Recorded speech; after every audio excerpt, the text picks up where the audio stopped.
Tini National Dentist de Shalorege program hono National Health Mission Tripura Hapani Bhagti Philnisi Bishi Dental Malimum Panda Honzaka Asala Paimanjaka Hasini Monchokra Biplab Kumar Del Dr. Manik Shaha Office Secretary J.K. Sinha National Health Mission Idakipang Chief Jeswal Kobe Kobuni Adongra কাজ তো বলবে একদিন জমিন তো বলবে যখন আমার কোনো বোন আমার কোনো ভাই আমার কোনো বুজুর্গ তার ডিম অফিসে যেতে হবে না অনলাইনে তার ছেলে রেজিস্ট্রি করে দেবে মিউটেশন করে দেবে অন্য কেউ দখল করতে পারবে না তখন আমাকে আশীর্বাদ করবে বলে এই ছেলেটা করে দিয়েছে আজকে না হোক পরে তো বুঝবে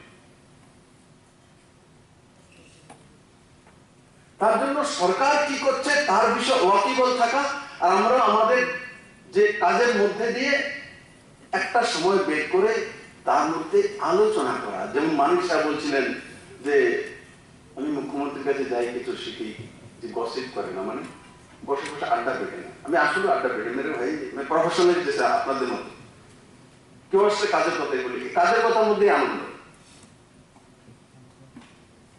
কাজের কথার মধ্যে আমি আমার এন্টারটেইন নিয়ে আসি কিভাবে মুখ্যমন্ত্রী তার এক এক সেকেন্ড মানুষের কাছে দায় এক এক সেকেন্ড কিচ্ছু নেই মুখ্যমন্ত্রীর কাছে তার শ্বাসটা পর্যন্ত মানুষের কাছে দায়বদ্ধ থাকে তো গসিপ করার সময় করে আমার কাছে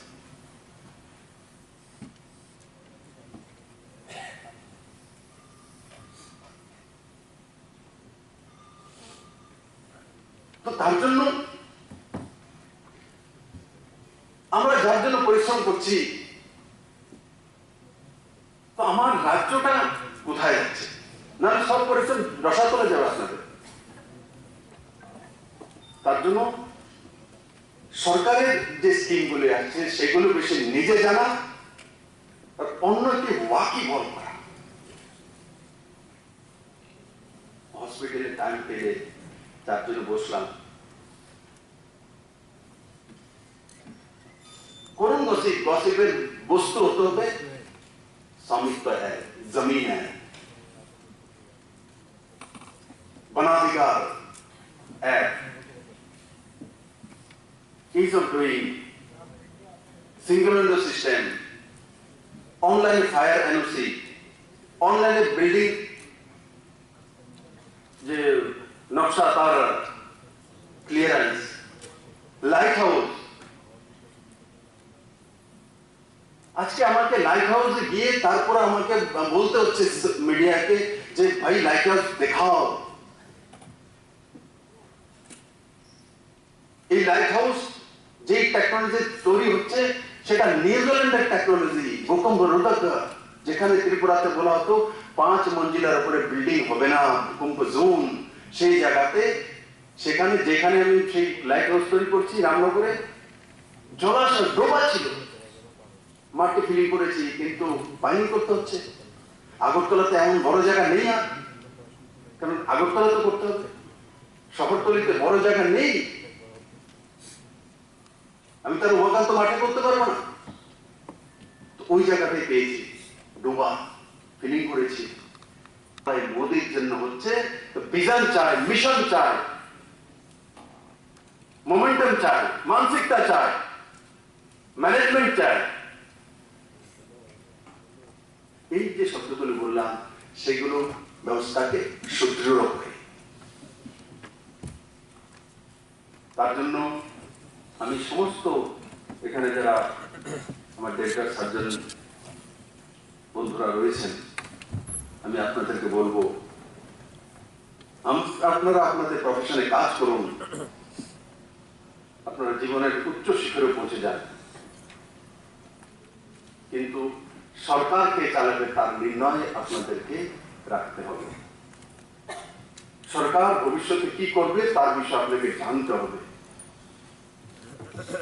না হলে আপনি এই ডেন্টাল সার্জন হয়ে বিল্ডিং রাস্তা জমি তৈরি করবেন আরো কিছু নিয়ে রাখতে পারতেন কোন কাজে হবে তার জন্য আপনাকে সুরক্ষিত রাখা আপনার সোসাইটিকে সুরক্ষিত রাখার জন্য আপনাকে সরকার কি করছে, কি করতে যাচ্ছে সেই বিষয়ে অবগত থাকা। গুড গভর্নেন্স কোথায় হচ্ছে না হচ্ছে বিষয়ে জানা। এই সরকার তো শুধু 1 বছর বাজেট নয়, 21 জানুয়ারি আমাদের 50 বছর পূর্তি হতে চলছে। ওই দিন আমি ডিক্লেয়ার করব আগামী 25 বছরের 2047 পর্যন্ত ত্রিপুরা সরকার কি করবে তার রূপরেখা ত্রিপুরাবাসীর সামনে রেখে দেব। আপনার ছেলে মেয়ে আত্মীয় স্বজন পরিজন সবাই দেখবে যে 25 বছর আমরা কোথায় যাব, তার সামনে ক্লিয়ার ছবি থাকবে, সে নির্ণয় করে নেবে যে আমার লাইফ কোথায় নিয়ে যাব। আগে তো 1 বছরের উপরে বাজেটই ছিল না, কিন্তু আজকের সরকার আগামী 25 বছরে কোথায় যাবে তার পুরো চিত্র আপনার সামনে রেখে দেবে। তখন একবার চিন্তা করে দেখুন আপনাদের নির্ণয় করতে কত সুবিধা হবে।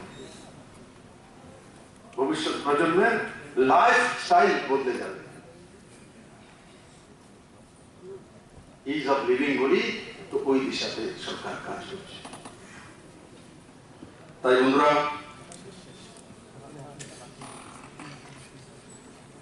আমি কিছু দেওয়ার জন্য আসিনি এখানে, আমি কিছু নেওয়ার জন্য এসে আপনাদের কাছ থেকে সেই বিষয়গুলো আপনার সঙ্গে তুলে ধরলাম। এতে আমার লাভ হবে এমন নয়, এতে ত্রিপুরার সোসাইটির লাভ। কারণ আমিও কোনো এই সোসাইটি থেকে আসি, আপনারা এই সোসাইটি থেকে আসেন, আপনারা এই সমাজেই থাকেন। আগে সমাজকে সুরক্ষিত করুন, সুরক্ষিত ব্যক্তির হাতে সমাজের দায়িত্ব রাখুন। না হলে যে মানিক বাবু বলছিল যে টিএমসি হসপিটাল কত বছর হলো মানিক বাবু? হ্যাঁ, 2005 থেকে কত বছর হয়েছে? হ্যাঁ, 16 বছর হয়ে গেছে জমিন টিএমসির কাছে যায়নি।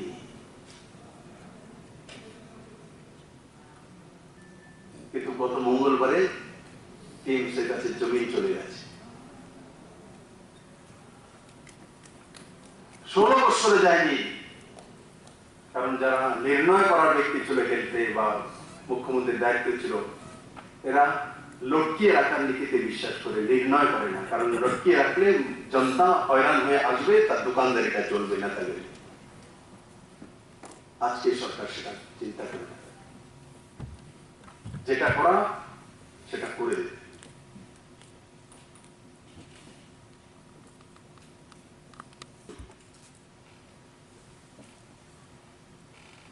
তো আমরা দেখেছি আমাদের যে প্রত্যন্ত অঞ্চলগুলোর মধ্যে কোনো ডাক্তার যেতে পারে না, কোনো ইঞ্জিনিয়ার যেতে পারে না। কেন? ইনসার্জেন্সি।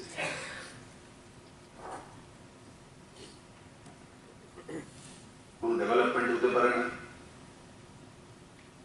কাউকে যদি ট্রান্সফার করা হয় তো চাকরি ছেড়ে দেয়, পানিশমেন্ট ট্রান্সফার। তো করুন না ওখানে, আপনি ডেন্টাল সার্জন, ওখানে সবাইকে দাঁতের চিকিৎসা করুন, ঝকঝক করুন দাঁত। যে ইঞ্জিনিয়ার আছে যান না, টেন্ডার তো দিয়ে দিয়েছে, ওখানে গিয়ে কনস্ট্রাকশন তৈরি করুন, রোড তৈরি করুন।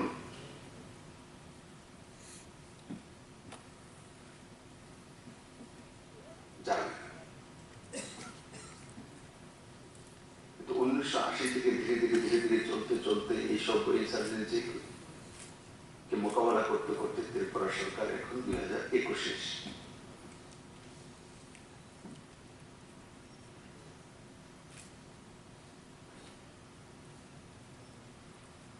আমি প্রথমে একটা শব্দ বললাম যে সর্বাঙ্গীন মিশন, সর্বাঙ্গীন বিকাশ, সর্বদিকে বিকাশ।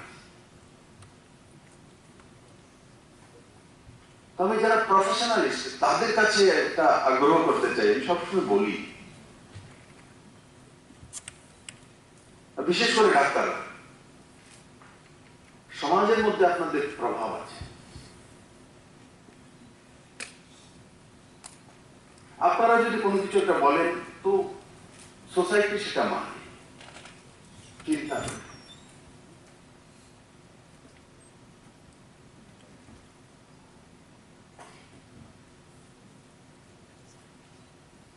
তার জন্য সমাজ ব্যবস্থা কে চালাচ্ছে, কে চালাবে, কেন চালাবে, তার মধ্যে আপনাদের নির্ণয়ের ভাগিদারি হওয়া উচিত। নাহলে আপনারা, আমি যতই ডেন্টাল কলেজ দিয়ে দিই, যতই রিক্রুটমেন্ট করে নিই 35 জায়গা 70, যতই ইকুইপমেন্ট পাঠিয়ে দিই, এ কিছু কাজে আসে না। তার জন্য সহভাগিতা,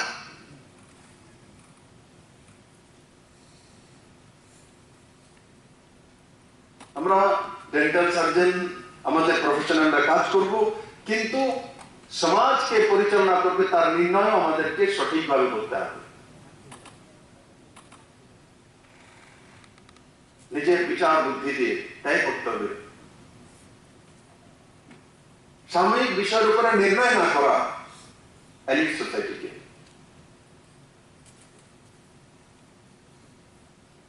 লং টার্ম বিষয়ের উপরে চিন্তা করে ডিসিশন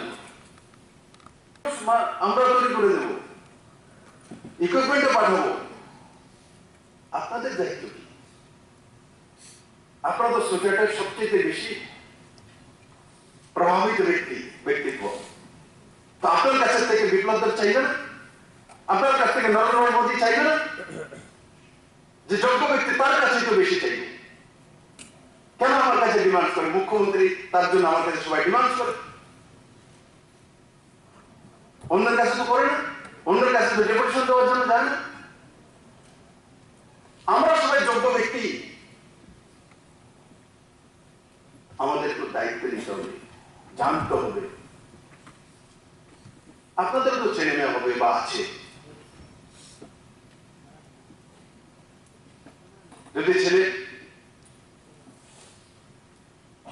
আইটি সেক্টরে যেতে চান, আপনি জানেনই না, আপনার ছেলেকে গাইডই করতে পারবেন না, বলবেন ঠিক আছে বাবু পুনেতে যাবো, কিন্তু এখানে কি হচ্ছে সেটা যদি জানেন তাহলে বলে না বাবা আগরতলাতে হচ্ছে, তুমি আমার কাছে থেকেই তার লাভ তুলতে পারবে।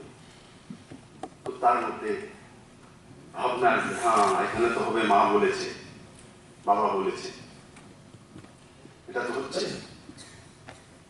কনফিডেন্স এবং ডেভেলপমেন্ট হবে।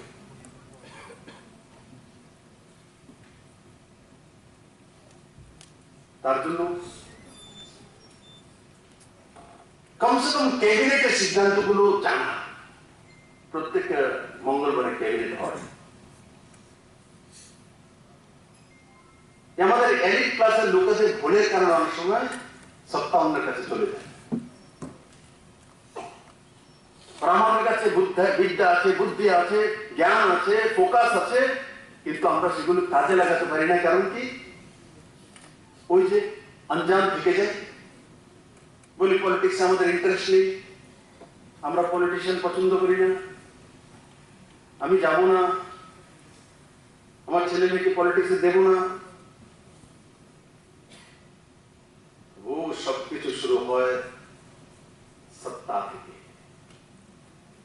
আজকে যদি মোদি না আসতো, আজকে ডিজিটাইজেশন না হতো। আজকে যদি মোদি না আসতো, জনধন অ্যাকাউন্ট না হতো। আজকে যদি মোদি না আসতো, ইপিডিএস সিস্টেম লাগু না হতো। আজকে মোদি না আসতো, ল্যান্ড রিফর্ম না হতো। আজকে যদি মোদি না আসতো, তো 3 তালাক না হতো। যদি মোদি না আসতো, তো মহিলা সশক্তিকরণের জন্য যে নতুন করে 3-4টে আইন বানানো হচ্ছে সে না হতো। আজকে যদি মোদি না আসতো, তো 1700-এর উপরে কালা কানুন যেগুলো উনি ডিলিট করেছেন ভারতীয় ব্যবস্থা থেকে। আজকে যদি মোদি না আসতো, তাহলে রেল বাজেট একদিনে, আম বাজেট একদিনে। কে বলেছে? আমি নিজেও দীর্ঘদিন পার্লামেন্টে কাজ করার সুযোগ পেয়েছি। আমার মাঝে মাঝে প্রশ্ন উঠতো, সাধারণ মানুষ ছিলাম, কিন্তু প্রশ্ন উঠতো কেন 2 দিনের বাজেট? এমন তো অন্য জায়গাতে হয় না। কিন্তু আমি বলতাম না, কারণ বললে বলে পাগলের কি করে, এটা নিয়ম। মাননীয় প্রধানমন্ত্রী যে এসছেন, তো বলছে রেল বাজেট একদিন হবে, আম বাজেট একদিন হবে। কেন? একদিন করে নাও, হচ্ছে তো, হয়ে গেছে না? কি সংবিধান পাল্টাতে হয়েছে? কিচ্ছু না, এটা একটা ইংরেজদের তোষামতি করার যে মানসিকতা হয়ে গেছে তার প্রবণতা ছিল। কারণ ইংরেজরা ওই সময় বাজেট পড়েছে, হয়তো বা রেল বাজেট ওই দিন করতে পারেনি, পরের দিন এসে পড়েছে, চলছে চলছে চলছে তো চলছে। তাহলে আমার ভবিষ্যৎটা তৈরি করব, তো তার জন্য ব্যবস্থাতে কোন ব্যক্তি থাকবে তা আগে নির্ণয় করা। পল পল ভাবা এমন নয় যে আমি পলিটিক্সে ইন্টারেস্টেড নই।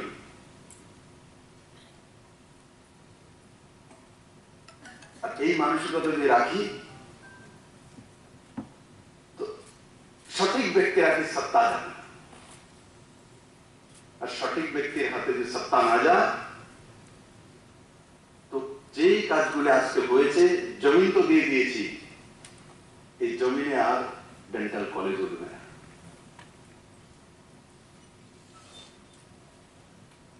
আজকে ডাক্তার নেওয়া হচ্ছে, আমার কাছে তো সুপারিশের জন্য কেউ আসেও না, যেন শুনে নিয়েছে টিকেএসসির মাধ্যমে হবে, তো তার কাছে দিয়ে লাভ নেই। মেরিট হবে যাবে, পেয়ে যাবে। টিসিএস টিপিএস আজকে হচ্ছে, স্টেনোগ্রাফার আসছে। প্রথম জনতাদের উপরে কোনোখানে আসতো, স্যার আমার ছেলেটার চাকরি দিয়ে দিন, এই কাগজটা ফর্ম ফিল আপ করেছে। এখন ত্রিপুরার মানুষ বুঝে গেছে বিক্ষোভদেরকে দিয়ে লাভ, আমার ছেলেকে ভালো কোচিং করে, আমার মেয়েকে ভালো ডাইরেকশন দিই, আপনি আর বুঝে যান, কেউ আটকাতে পারবে না। স্পিড ব্রেকার যত কম করা যায়, প্রশাসনের কাজ কি, যত বেশি স্পিড ব্রেকার কম করা, সরলীকরণ করা। গ্রামের মহিলারা সেলফ হেল্প গ্রুপ করে, টিআরএলএম সেন্ট্রাল গভর্নমেন্ট পয়সা দিচ্ছে 12% ইন্টারেস্টে, তার উপরে যে ক্লাস্টার ফেডারেশন আছে সে 9% নিয়ে 12% ইন্টারেস্টে তাকে দেয়, সুদ নিচ্ছে 9 আর 12 3%। আরে সুদ খাওয়ার জন্য ব্যবস্থা, তাকে সরলীকরণ করে ওভারঅল 7% और 7 ডেজে লোন দেওয়া।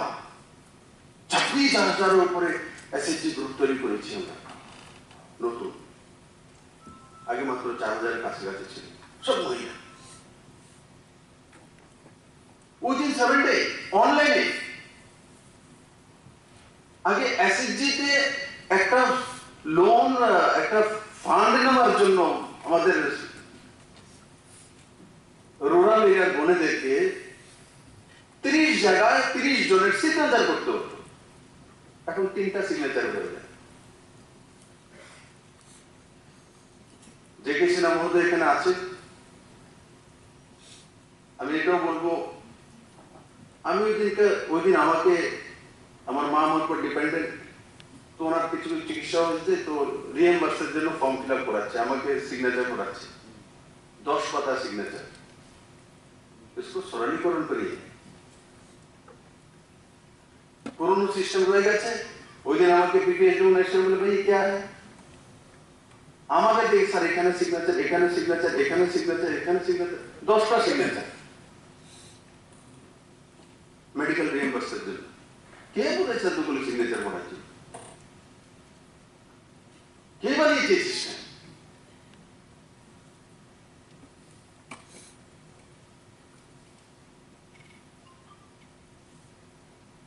ওই দিন আমি স্বামিত্ব, যে আমাদের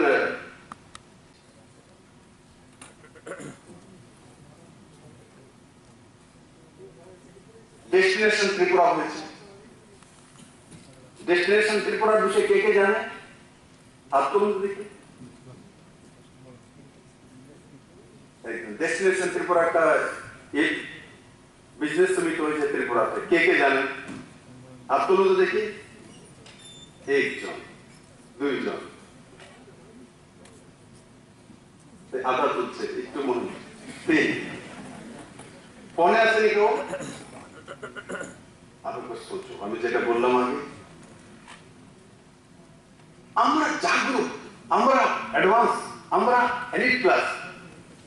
আগরতলাতে পলো টাওয়ারে 2 দিনে যাব ত্রিপুরাতে first time destination Tripura business meet হয়েছে, বড় বড় বিজনেসম্যানরা এসেছে, বড় বড় গ্রুপস এসছে, যেগুলো আমরা কল্পনা করি না, অথচ আমরা জানি না 3 জন ছাড়া। যেটা আমি প্রথম বললাম, আমরা দুঃখের কারণ আমরা নিজেরাই, পরে বলি কেন হয়ে গেল, আমরা জানলাম না, আমরা নিজেরাই চাকরি 3 জন মাত্র লোক জানি। প্রায় 3000 কোটি টাকার মৌ প্রাইভেট ইনভেস্টমেন্ট করার জন্য বিজনেসম্যানরা এসে ত্রিপুরাতে মৌ স্বাক্ষর করেছে, এমনি প্রায় 3000 কোটি টাকা। তার মধ্যে সবচেয়ে বেশি বড় বিষয় হচ্ছে যে আইটি সেক্টরে 1035 কোটি টাকার মৌ স্বাক্ষরিত হয়েছে ত্রিপুরাতে। আইটি সেক্টর কতটা ত্রিপুরা বড়, বাজেট কত ত্রিপুরা 20,000 কোটি টাকা। 1000 কোটি টাকার আইটি সেক্টরে, আপনি বুঝতে পারছেন আইটি সেক্টরে মৌ স্বাক্ষর করা মানে অ্যাডভান্স স্টেট, অ্যাডভান্স স্টেট হচ্ছে ত্রিপুরা। অন্য রাজ্যের একটা ডিস্ট্রিক্টটা করে বল, ভারতবর্ষের কোন কোন ডিস্ট্রিক্টে 1000 কোটি টাকার মৌ স্বাক্ষরিত হয়েছে? এত কম জায়গা 10,000 বর্গ কিলোমিটার ত্রিপুরা।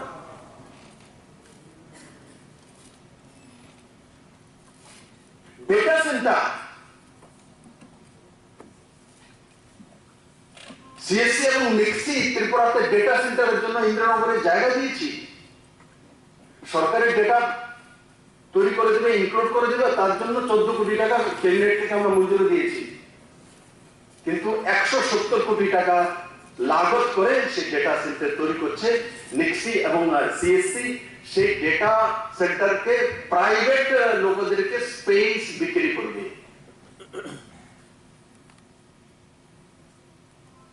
আগে সেই ডেটা সেন্টারের গল্প কোথা থেকে আসতো? পুনে, ব্যাঙ্গালোর, নয়ডা, হায়দ্রাবাদ।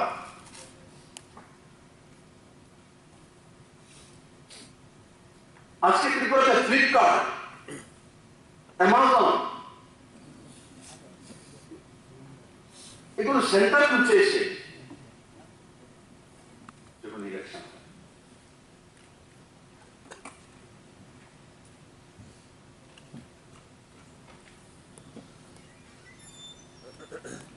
আমি সবাইকে আহ্বান করবো তার থেকে দূরে থাকা।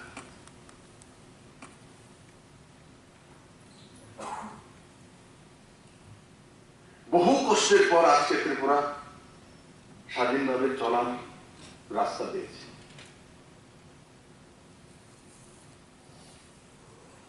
দীর্ঘদিন যাবৎ ত্রিপুরাকে সব জায়গাতে আটকানোর ব্যবস্থা ছিল।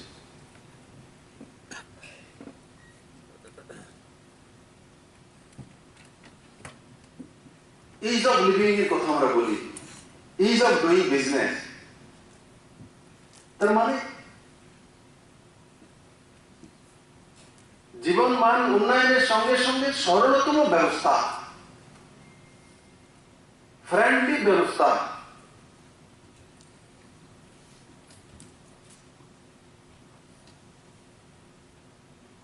যখন কিছু হয়ে যায় তখন মনে হয় আমাদের এমনিতে হয়ে যাচ্ছে।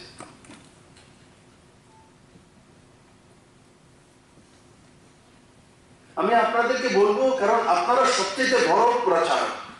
আমাকে অনেক সময় মিডিয়ার বন্ধুরা আসে বা আমার আশপাশে যাদেরকে নিয়ে আমি কাজ করি, বলে দাদা প্রচার জন্য সরকার তো বহু কাজ করছে, কিন্তু মানুষ তো জানে। কিন্তু যে বলছে সে নিজেও জানে। আগে তো নিজেকে তৈরি করছে। আমি কতটা জানি,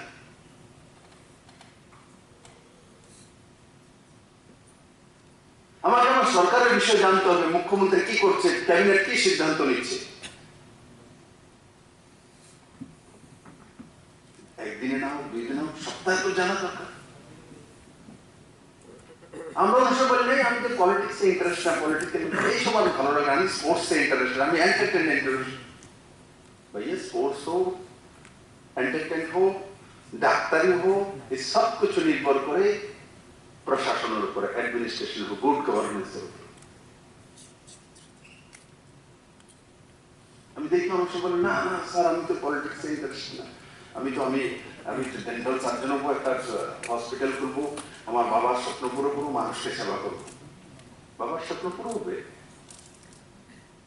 যখন হসপিটাল করতে যাবেন তিন জায়গা যেতে হবে, পয়সা চাইবে, কমিশন চাইবে, ঘুমাপিয়ার আসবে, হবে আপনার হসপিটাল, পাবেন লাইসেন্স, কে করে দেবে অনলাইন আপনাকে, কে করে দেবে সিঙ্গেল উইন্ডো, কে ফায়ার এজেন্সি আপনাকে অনলাইনে উইদিন 2 আওয়ার্স দিয়ে দেবে। যারা কোনো কাজ করেছেন এরা জানেন যে ত্রিপুরাতে ফায়ারের এনওসি নেওয়ার জন্য কত ঢাকঢোল পিটত। আজকে অনলাইনে করে দিয়েছি, ওই দিন আমি দেখি 24টা অ্যাপ্লিকেশন করেছে, গত 3-4 দিন আগে আমি করেছি ইনোভেশন। 24টার মধ্যে 22টা অ্যাপ্লিকেশন করে দেওয়া হয়েছে। একটা অ্যাপ্লিকেশন তো 2 ঘন্টা আগে দেওয়া হয়েছে, তাকেও এনওসি দেয় না। জমি জমার যে আমাদের ল্যান্ড রিফর্মস মাননীয় প্রধানমন্ত্রীর মাধ্যমে হয়েছে তার সরলীকরণ,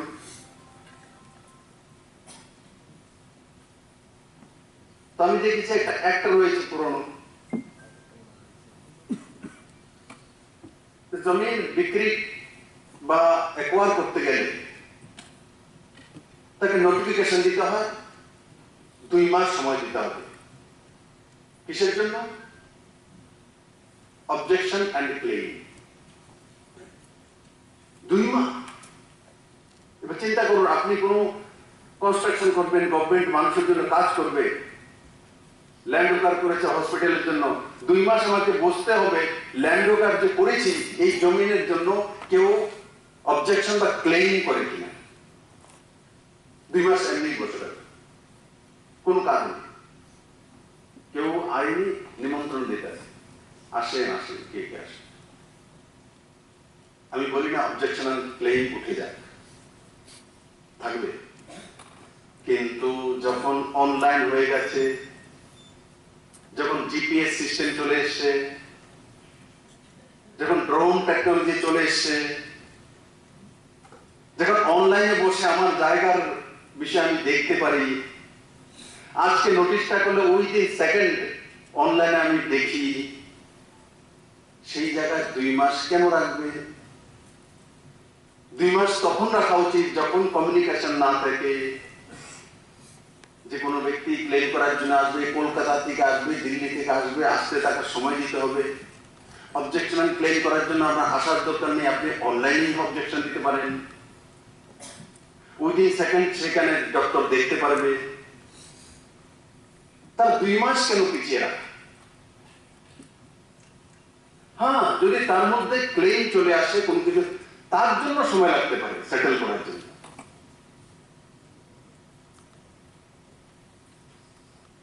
তো এই যে ব্যবস্থাগুলো, এই ব্যবস্থাগুলোর সম্বন্ধে আমরা ওয়াকিবহাল আছি কি? কারণ পরে ক্যাটাগরিতে প্রবলেম আসে, আমি দেখেছি এখনো জীব হসপিটালে 12 বছর যাবত আটকে আছে, কি দুর্দশা, সেগুলো আমি তৈরি করে আমরা এসে তার ব্যবস্থা করেছি, ব্যবস্থিত ব্যবস্থা করেছি। তার জন্য এগুলো যাতে লাগাতার করতে পারে, রিফর্ম করতে পারে, এমন ব্যবস্থাকে ত্রিপুরাতে কন্টিনিউ রাখা, এটা আপনাদের দায়িত্ব। না হলে আবার যে টিএমসি দিয়েছে আবার একটা ক্যাবিনেট মিটিং আনবেন, না টিএমসি যে দিয়েছে ছোটবেন আবার নিয়ে করেন আন্দোলন দিয়ে। এরা তো চাই আন্দোলন করবো, রাস্তায় করবো, তাদের সঙ্গী সাথে হবে, মুর্দাবাদ জিন্দাবাদ করবেন, তারা তো এটাই চায়।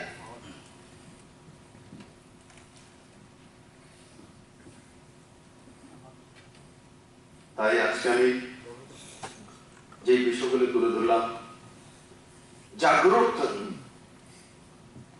ত্রিপুরা অ্যাপও আছে, তো আপনারা অ্যাপও আছে জাগ্রত ত্রিপুরা, আমি জানি না জানেন কিনা, অনলাইনে যে যে সুবিধাগুলি রাজ্য সরকার তার মধ্যে দেখা যায়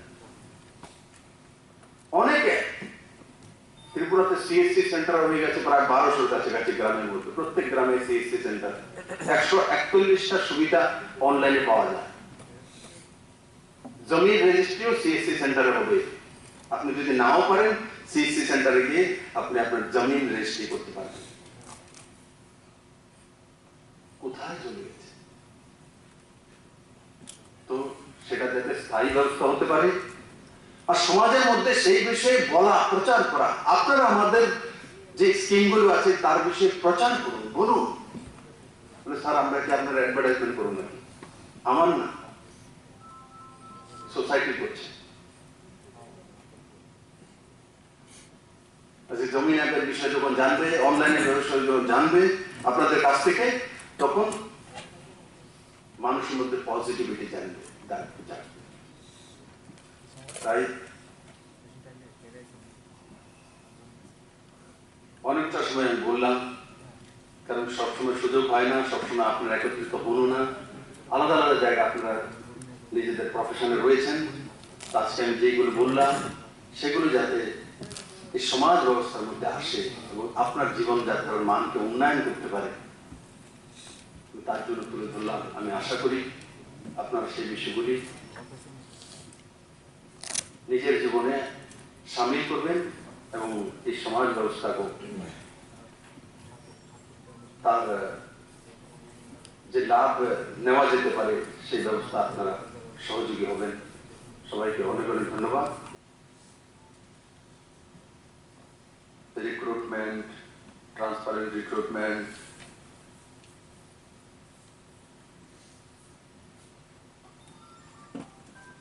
আমাদের যে সংস্থা সেটা কেমন ছিল, এখন কোথায় আছে, হেলথের প্যারামিটার আগে কোথায় ছিল, এখন কোথায় আছে, আগে কোথায় যাবে,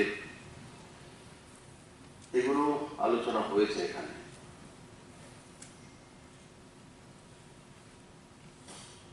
তার একটা ছবি আমাদের সামনে চলে এসছে যে ভবিষ্যতে কি হতে পারে, বর্তমানে কি হতে চলছে, অতীতে কি ছিল।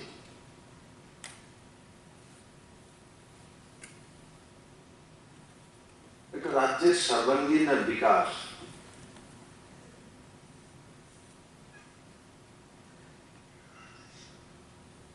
ও সেটা যারা প্রফেশনালিস্ট তাদের যোগদান সবচেয়ে বেশি অপরিহার্য। তো প্রফেশনালিস্ট কারা? ডাক্তার, ইঞ্জিনিয়ার, অ্যাডভোকেটস, প্রফেসর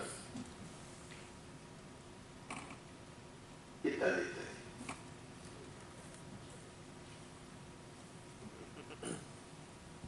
আমরা অনেক সময় আমাদের যে প্রফেশন তার মধ্যে এত ব্যস্ত হয়ে যায় ও তার মধ্যে নিজেকে পুরো বিসর্জন করে দিই যে না আমি এটা করবো, ওটা করবো, এটা করবো। কিন্তু এই সবগুলো তবেই করতে পারবেন যখন আপনার যে মাতৃভূমি বা যেখানে আপনি কাজ করছেন সেখানে মূল চালিকা শক্তি যদি সঠিক হয়। আমরা অবশ্য ভাবি ঠিক আছে এটা তো দায়িত্ব স্যারকে দিয়ে দিয়েছি, মুখ্যমন্ত্রীর দায়িত্ব কাজ করবেন, ক্যাবিনেটে মন্ত্রী আছে, এমএলএ আছে, এরাই চালাবেন। আমরা ডেন্টাল খুলে দিয়ে চালাই। আমরা সব ডেন্টাল সার্জন, আমরা আমাদের প্রফেশনে কাজ করবো, প্রাইভেট প্র্যাকটিস হোক, গভর্নমেন্ট প্র্যাকটিস হোক, সেগুলো করব।